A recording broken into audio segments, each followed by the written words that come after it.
Lesson है तुम्हारे और मेरे जीवन के।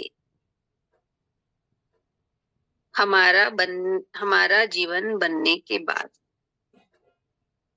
तुम्हारे और मेरे जीवन के, हमारा जीवन बनने के बाद।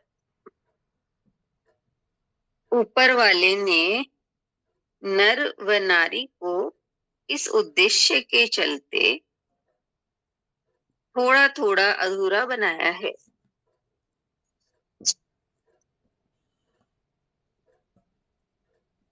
ताकि वे आलिंगन करें और इस अपूर्णता को संपूर्णता प्रदान करें।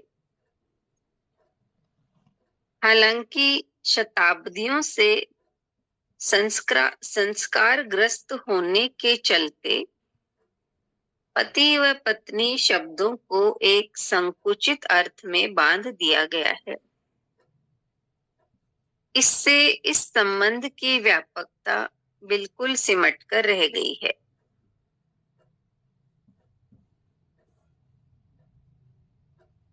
अपनी शब्दावली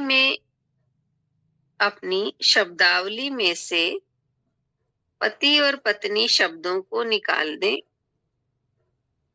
और जीवन साथी बनने का संकल्प लें।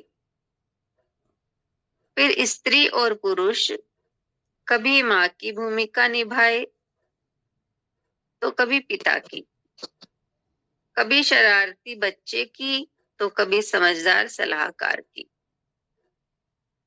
कभी शिक्षक की, कभी दर्पण की, और हाँ, कभी पति और पत्नी की भी। इस संबंध की परिभाषा को विस्तार दें, इसे खुला रखें, मुक्त रखें। वैवाहिक संबंध में गरिमा तभी होती है जब आप अपने जीवन साथी से अपने समूचे व्यक्तित्व के साथ जुड़े हों, न कि केवल शरीर से। एक दूसरे के सोचने के तौर तरीकों को देखें व समझें। एक दूसरे के व्यक्तिगत मूल्यों, दृष्टिकोणों और धारणाओं पर मिल बैठकर विचार विमर्श करें। एक दूसरे की भावनाओं के प्रति संवेदनशील रहें। परस्पर भावनात्मक अनुकूलता विकसित करें और आध्यात्मिक सौहार्द विकसित करने के लिए कभी शांति से बैठने का समय निकालें। दूसरे के समूचेपन का सम्मान करें और उसी के साथ संबंध रखें, न कि केवल उसके बाहरी स्वरूप के साथ या केवल उसके शरीर के साथ।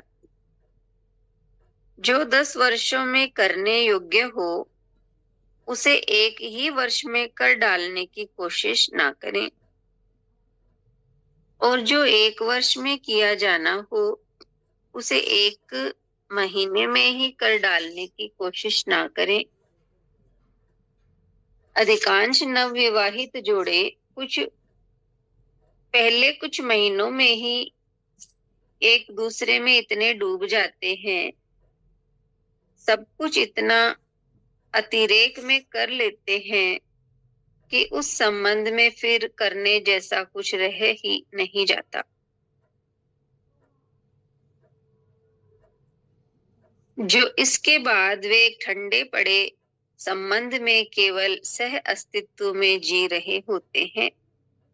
जो एक वृक्ष बन सकता हो उसे एक पौधे के रूप में ही मरने ना दें, धीरे चले और दूर तक चले।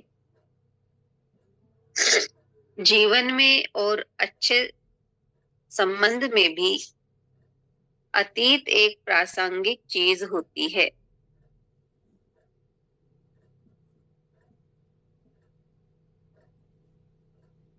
वर्तमान ही निर्माण शिलाएं बनाता है। भविष्य भी महत्वपूर्ण है, क्योंकि आप दोनों को साथ साथ यात्रा करते हुए उसी में जाना है। हर रोज की छोटी छोटी बातों पर एकांत में बैठकर चर्चा कर लेने से आप परस्पर प्रेम को लगातार बढ़ा सकते हैं। भविष्य के बारे में बातें करें, सपनों के बारे में बातें करें, महत्वाकांक्षाओं के बारे में बातें करें और एक दूसरे की अभिवृद्धि के लिए अपनी अपनी भूमिका निभाने के लिए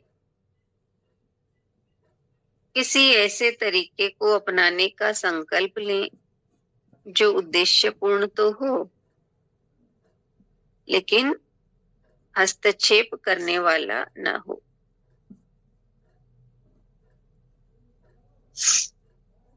प्रेम में बढ़ने, पनपने और फलने फूलने का यही तरीका है। पूरी दुनिया में यह धारणा प्रचलित है कि विवाह का अर्थ है दो शरीर एक आत्मा,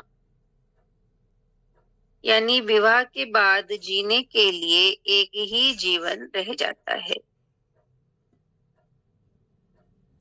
इसका परिणाम यह हुआ कि विवाह के नाम पर स्त्रियों को अपने पति के साये की तरह जीने के लिए बाध्य किया जाने लगा।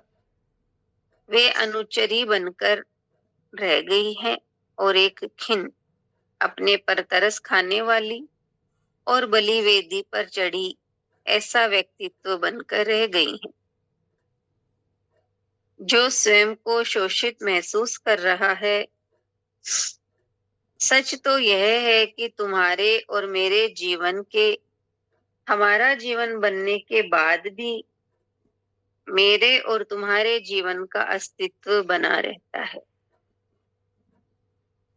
विवाह यानी हमारा जीवन,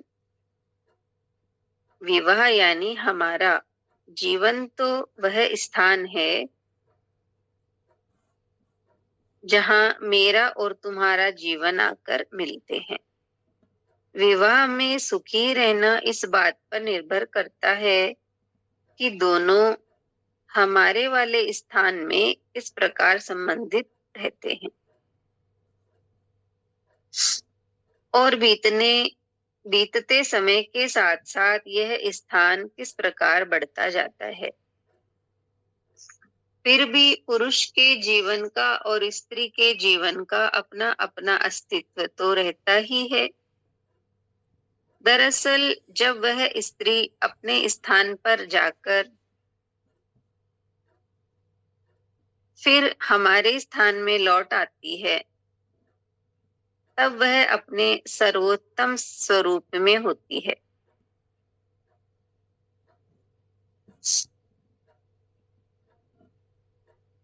और यही बात पुरुष पर भी लागू होती है। इससे यह सुनिश्चित हो जाएगा कि आप एक दूसरे के स्थान